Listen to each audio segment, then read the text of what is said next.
Africa Media Live TV. Kindly subscribe to our YouTube channel to get updated on the trending gist, latest news all over the world. Like our page, subscribe, and share with friends. Thank you.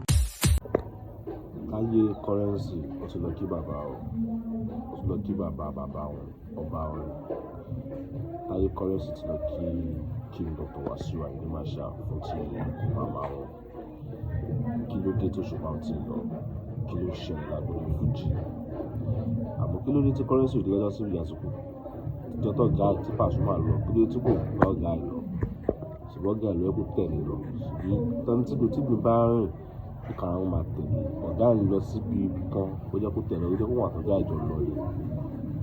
Àmọ́ ìjà ló dé lórí dòwe.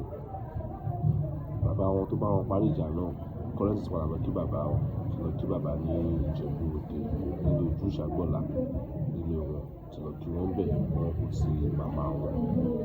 Ọlọ́wà foríjì òun kò á dà, ìwà ìtọ́jú kan ọlọ́wà yóò dà, ẹ̀kọ́ fi wájú kó bàjẹ́.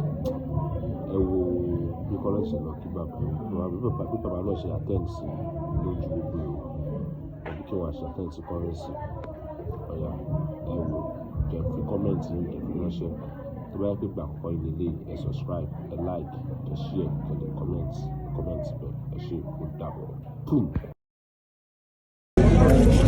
So what that? lórí ìṣòro dáadáa ṣàfẹ́ ìṣàdámù ìlànà wá sáré wá bí